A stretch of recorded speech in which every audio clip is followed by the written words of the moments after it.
Okay, is the salary cap real or is the salary cap fake? We're going to talk about that in just a second. We're also going to talk about the Bobby Wagner situation with Peter King reporting that a 1-year, $11 million deal is likely what he's looking for. Already met with the Rams and the Ravens. So maybe the Cowboys have a shot at this. If both of those two teams are turning that deal down, given that they can't really afford to allocate $11 million and take that hit on a 1-year deal, you can't have the flexibility if it's only on a one-year contract to kind of spread out some of that money. And then we're also going to talk about the La'el Collins thing and how his post-June 1 cut affects the Cowboys' decision-making and what Jerry Jones and Stephen Jones have the ability to do right now. And kind of tie all that into the draft, especially with Mike McCarthy also focusing 100% of his energy on the team-building trail, right? Maybe seeing the writing on the wall. So let's get to Bobby Wagner first before we get to the salary cap deal. 1 year, $11 million, right? No excuse for the Cowboys not to make that happen, and I'll explain why. First and foremost, there is no deadline for restructuring contracts in the NFL. So that $15 million that you see when you look at overthecap.com, as far as the Cowboys' current cap space, that's not finite. It's not set in stone. The Cowboys can restructure other deals similar to what they did with Dak Prescott and Zach Martin and create extra cap space, right? So they can always do that. That's in their back pocket if they so choose. The La'el Collins thing, we talked about that. His post-June 1 cut, the designation, right? They actually cut him a couple weeks ago. And you may be thinking, well, wait, it's not June right now. We're still in March. But every year you get 2 guys that you can post-June 1 designate so that you can spread that money. Basically, the way that is, it's a loophole for teams to spread out cap hits over 2 seasons as opposed to just 1. So the reason why that's important is that the Cowboys, that $10 million that they saved by post-June 1 designating La'el Collins and cutting him, that actually won't be reflected in their cap space and on these websites that track teams' free cap space until June 2nd, the day after, right? So post-June 1. So assuming the Cowboys don't go out and bring in a couple other free agents, which they absolutely should, and we're going to talk about that too, but assuming they don't, that leaves the Cowboys at about $25 million or so, right, in cap space, okay? Now, you take into account that, we'll just say to keep it an even number, $10 million has to be basically aligned or allotted to the incoming rookie class, okay? So that brings you right back to 15. But now that the rookies are taken care of, thanks to La'el Collins. So you still got $15 million, and what we talked about is in the back pocket to potentially go back and restructure other deals to create more space for this season, right? And I did want to say, thank Professor O on Twitter for this. He's a great follow if you guys are interested in checking him out.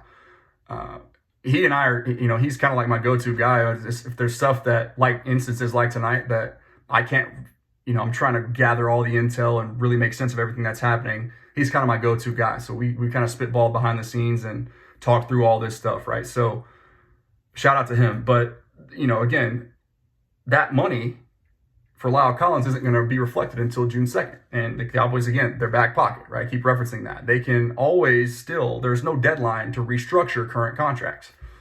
So they can go and do that if they so choose. Now, why all that's important to me in bringing in a couple other guys, especially not only at the linebacker spot, which helps Jabril Cox, who's fresh off a season-ending injury a year ago. He's going to be a raw rookie that, with bug eyes when he shows up this season, assuming he's 100% healthy.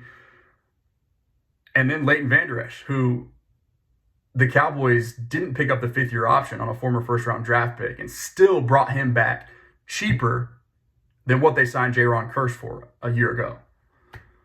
So even still, right, let's say that Bobby Wagner signs here for $11 million. That leaves the Cowboys with, hypothetically, for all the reasons we talked about, with about $4 million or so roughly, unless they want to go and restructure and create more.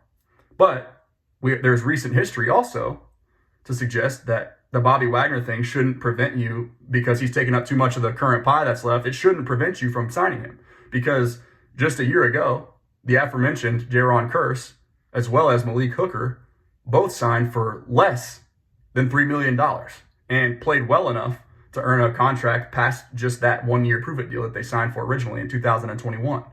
So our pro scouting department has shown that they can identify guys and working in conjunction with Mike McCarthy and Dan Quinn, right? They deserve credit too for evaluating pieces that fit and can help you. Now, speaking of outside of just Bobby Wagner, and I think it's obvious, I don't need to talk about why that would make such a huge difference on this defense. But for me, the main reason really quickly is that I think it frees up Micah Parsons to do more of what he's best at, which is rushing the passer. Okay.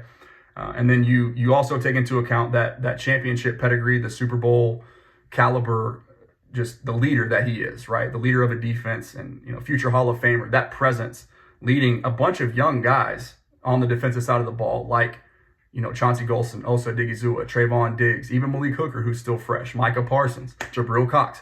I want that influence for this team. And I think, that kind of goes without being said.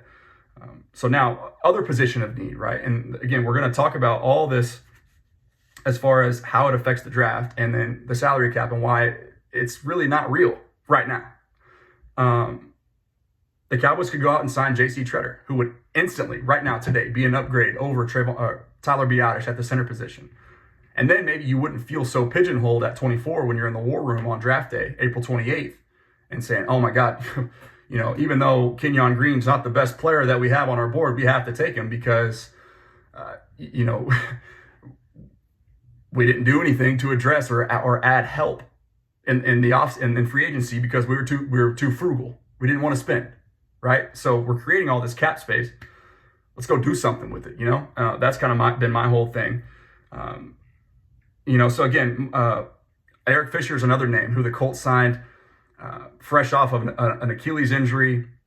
Colts are letting him walk.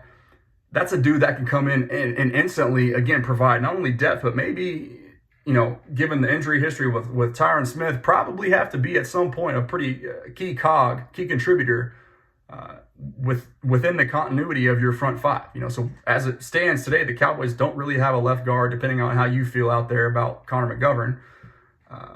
And then Tyler Biadasz, again, like if you add a guy like J.C. Tretter, that's an instant boost. And then, they got Terrence Steele over on the right side, but we don't presently have that swing tackle. So bringing in guys like Bobby Wagner and maybe another depth piece or two, depending on the price tag of some of these guys, in free agency prior to April 28th, that's only going to help this team do what they do best and draft the best player available, just like they've done the past 2 years. Now, back to the salary cap thing, right? We've kind of talked around this whole topic kind of inadvertently. I've kind of explained it, but I'll go ahead and emphasize it a little bit more.